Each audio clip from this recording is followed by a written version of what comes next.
fuck you all for caring. I told you all, I told you, and you didn't listen to me. The trick is to not care about Young Xehanort. Hey, why don't you care about Young Xehanort? Well, I don't know. Is it because he first appeared in the worst Kingdom Hearts game? Yes. I would rather have Meow Wow smother me with his pill-shaped body than to play Dream Drop anytime soon. Stelly! Hi, Stelly. Hi, Stelly girl. Hi, can you stand up? Come here, let me see you. I gotta explain this inside joke. Look, see, she has no shape in the middle, so we say she has a pill body. It's a term of endearment, honey. Yes. So, yeah, he comes with a lot of baggage.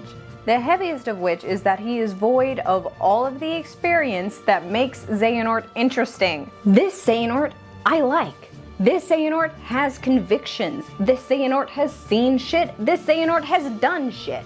This Xehanort is interesting. This Xehanort has no convictions and has done nothing. He isn't inherently more interesting just because he's a teenager. The only thing that inherently makes him is needing to get off my lawn. Hey! Get the fuck out! No, leave! Get out! I'll call your parents! You, do that! Oh!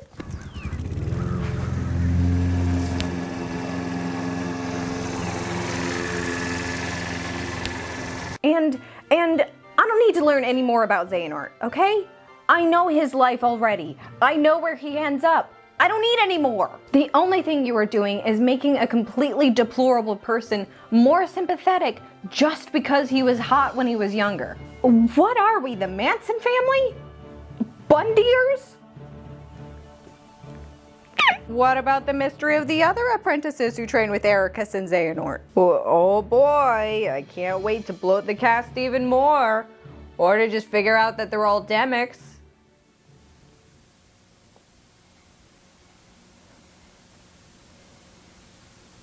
Well, don't you want to learn more about Ericus? No!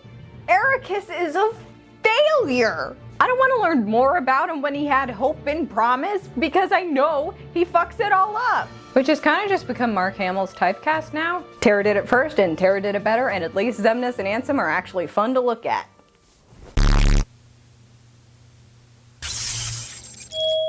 I will now read a short blurb that I had previously written, intending to put it into a script at some point. The passage of time in the Kingdom Hearts series is so weird. Like in the beginning, the skip from Chain of Memories to 2 was a whole year, and then ever since, Nomura seems to be trying to squish time, so much so that he has even gone into retrograde. I swear, one day he's gonna turn around and tell me that the end of Days, 2, Coded, Dream Drop, and 3 all took place within the same month.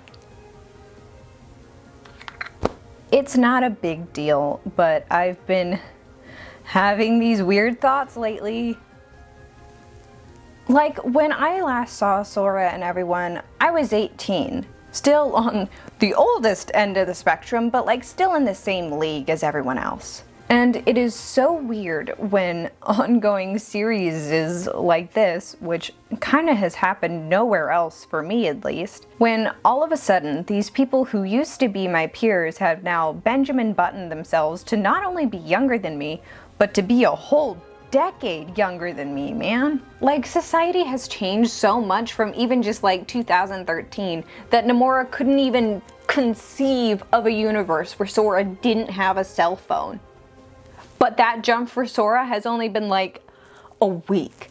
It makes me feel old.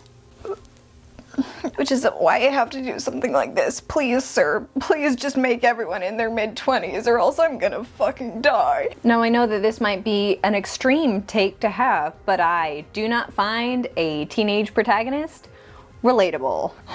Like, oh my god, who even cares about the teenage experience anymore? Like, move on.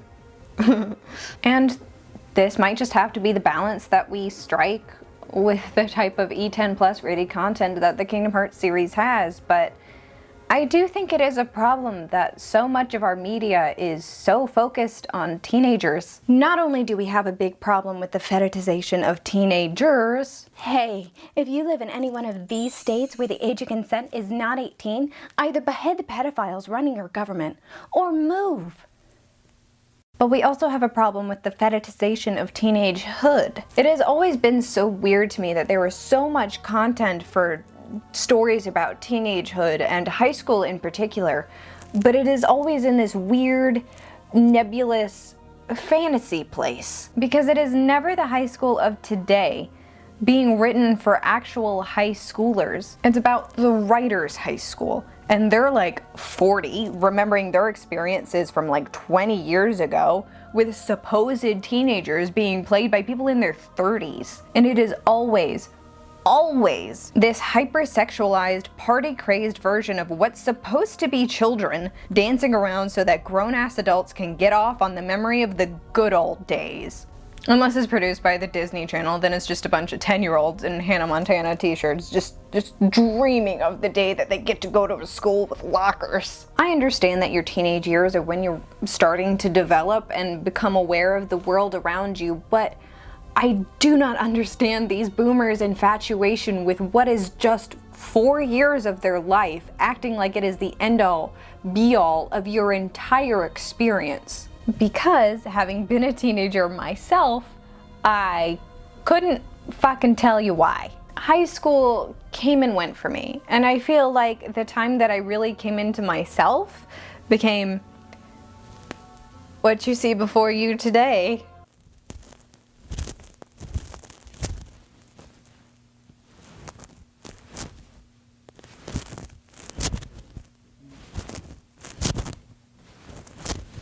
Was my college years. My early 20s was really when my identity fully formed, and why people don't take more advantage of that very formative time in people's lives, I'll never know. Then you can draw porn of people with no qualms, because then everyone's of age.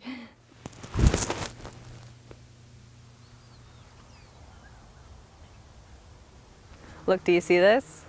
Do you see how it's an X here? It's an X here. There it is. Listen, I'm really glad that those old gays got to go to gay heaven. Do you want to see my Xehanort fan art? Yes. Thank you.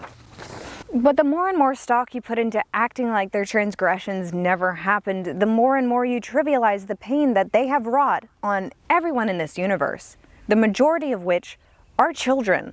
And I am sick of everything bad in this universe happening because of these fucking boomers who get a free pass for all the horrible shit that they did at the cost of young people's lives. You know, just like the real world.